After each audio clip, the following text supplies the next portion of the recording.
मराठी अक्षर भारती इयत्ता 9वी इंग्रजी मीडियम। भेटी लागी जीवा या अभंगामध्ये संत तुकाराम यांनी परमेश्वर भेटीची इच्छा व्यक्त केलेली आहे। संत तुकाराम जी को परमेश्वर को मिलना है, विठल भगवान को उन्हें मिलना है, इसीलिए वो इस कविता में हमसे कहते हैं। फर्स्ट स्टांजा, भेटी लागी जीवा लागल इसे आस। इसका मतलब है कि संत तुकाराम जी को भगवान को, विठल भगवान को मिलना है और वो कह रहा है कि जीवा लागल इसे आस, इसका मतलब मेरे मन में तुझे मिलने की आस, आस मतलब इच्छा जगी हुई है और मुझे तुझे मिलना ही है। पाहे रात्रन दिवस वाट तुझी, मैं तेरी रात दिन तक राह देख रहा हूँ। विठल भगवान को मिलने की इच्छा उनके मन में इतनी जगी हुई है कि वो रात दिन तक उन्हें मिलने की राह देख रहे हैं। आता हे सांगताना ते वेगवेगळी उदाहरणं वापरतात। फर्स्ट एग्जाम्पल देख लीजिए। पूर्णिमेचा चंद्रमा चकोरा जीवन। हम सभी को पता है कि चकोर जो होता है, ये काल्पनिक पक्षी है, वो सिर्फ चंद्र की किरण पर जीवित रहता है, चंद्र की किरण के लिए वो जिंदा रहता है। और पूर्णिमे का जो चंद्र है वो हर 15-15 दिन के बाद आने वाले चंद्र की किरण को देखने के लिए वो जीवित रहता है। तो जस्ट इमेजिन कि जो इतने दिन के बाद मिलने वाले चंद्र किरण है, तो उन्हें देखने के लिए वो कितनी तरह से आतुर होगा, त्याच्या मनामध्ये किती उत्सुकता असेल, चंद्राला भेटण्यासाठी किती व्याकुळ झालेला असेल की इतक्या दिवसानंतर त्याला पौर्णिमा जेव्हा दिसणार आहे त्यावेळेला त्याला हे चंद्रकिरण बघायला मिळणार आहेत। त्यामुळे त्याच्या मनामध्ये खूप इच्छा आहे, तळमळ आहे चंद्राला बघण्याची। तैसे माझे मन वाटप आहे, हे उदाहरण आहे, ह्याला दृष्टांत अलंकार असं म्हणतात। या दृष्टांत अलंकारामध्ये कवी जे असतात ते विविध उदाहरणं वापरतात आणि त्या उदाहरणांचा वापर करून आपल्या मनातली इच्छा ते व्यक्त करतात। तर इथे सुद्धा संत तुकाराम यांनी सांगितलं आहे की ज्याप्रमाणे चकोर हा पक्षी, चातक हा पक्षी चंद्रमा की किरण के लिए व्याकुल है, जसा त्या चंद्राचे किरण बघण्यासाठी उतावीळ झालेला आहे, तैसे माझे मन वाट पाही, तसंच माझं मन सुद्धा तुला भेटण्यासाठी उत्सुक झालेलं आहे, व्याकुळ झालेलं आहे। ते विठ्ठलाला भेटण्याची आस व्यक्त करत आहेत। थर्ड स्टांजा में हम लोग देखेंगे, दिवाळीच्या मुळा लेकी आसावली। दिवाली, दिवाली मतलब दीपावली, ये फेस्टिवल में पुराने ज़माने में जब लड़की का ब्याह होता था, अब तो ट्रांसपोर्ट सिस्टम अवेलेबल है, लेकिन पुराने ज़माने में ट्रांसपोर्ट सिस्टम अवेलेबल नहीं हुआ करती थी। बार बार लड़कियां अपने मैके नहीं जाती थी, उन्हें पूरे साल में सिर्फ एक ही बार अपने मैके में जाने की अपॉर्चुनिटी मिलती थी। तो जस्ट इमेजिन एक साल के बाद आने वाले इस अपॉर्चुनिटी को वो गर्ल्स किस तरह से देखती होंगी। और उसमें बहुत सारे फेस्टिवल्स होते हैं, भाई दूज होती है, तो वो फेस्टिवल सेलिब्रेट करने के लिए, अपने घर वालों को मिलने के लिए वो लड़कियां बहुत व्याकुल रहती है।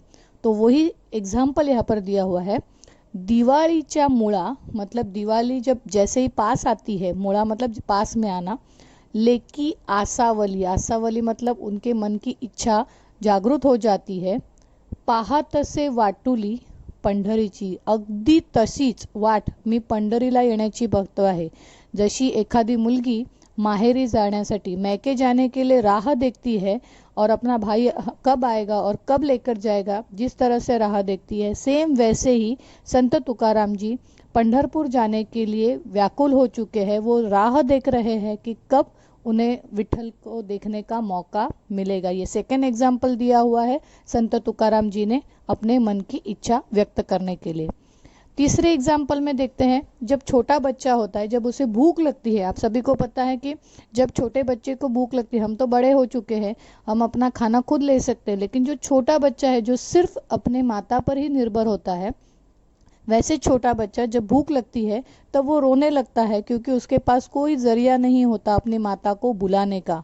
अब संत तुकाराम जी की भी हालत कुछ उस छोटे बच्चों जैसे हुई है कि उसे पता है कि अब कोई जरिया नहीं है उन्हें सिर्फ उस विठल को मिलने के अलावा।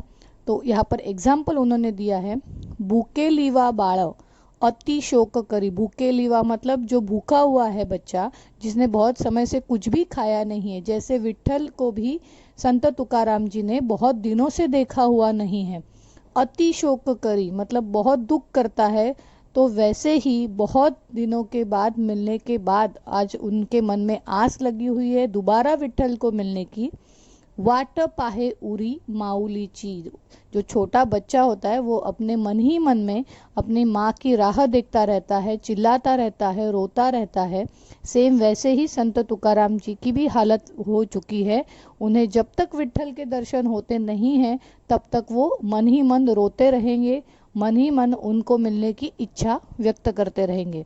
तो इस कविता में 3 एग्जाम्पल हमने देखे हैं। पहला एग्जाम्पल है चौकोर का, जिसे चंद्रमा के किरण प्रिय है। दूसरा एग्जाम्पल हमने देखा जिसमें लड़कियां दिवाली में अपने मैके जाने की राह देखती है। तीसरा एग्जाम्पल हमने देखा जिसमें बच्चा भूखा है और वो अपने माँ के लिए रो रहा है। अब आगे देखते हैं last closing paragraph, closing stanza.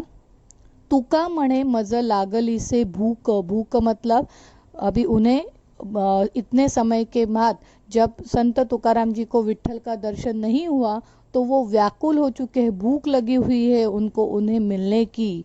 धाउनी श्रीमुख दावी देवा, अब ऐसे लग रहा है कि भाग भाग कर तेरे पास आऊं और तेरा श्रीमुख मतलब तेरा चेहरा मैं देखूं, तब ये मेरी भूख मिटेगी। जिस तरह से छोटा बच्चा अपनी भूख को मिटाने के लिए रो रहा है, वैसे ही ये भूख यहाँ पर दिया गया है कि विठ्ठल को मिलने की जो भूख है वो तब मिटेगी जब विठ्ठल के चेहरे उनके सामने आ जाएंगे, विठ्ठल का चेहरा जब वो देखेंगे तभी ये भूख मिट सकती है। इसके लिए कोई ऑप्शन नहीं है। भूख का एग्जाम्पल इसलिए दिया है कि जब हमें भी भूख लगती है तब हमारे पास दूसरा कोई ऑप्शन नहीं होता। अब यहाँ पर ऐसे मोड़ पर संत तुकाराम जी आ चुके हैं कि उन्हें अब सिर्फ और सिर्फ विठ्ठल दर्शन से ही अच्छा लगने वाला है। तो ये 5 स्टांजा में इस कविता के माध्यम से संत तुकाराम जी ने हमें कहा है कि विठ्ठल भेटीची ओढ काय असते, विठ्ठल भगवान को मिलने की इच्छा क्या होती है, वो इस कविता से हमें उन्होंने बताया हुआ है।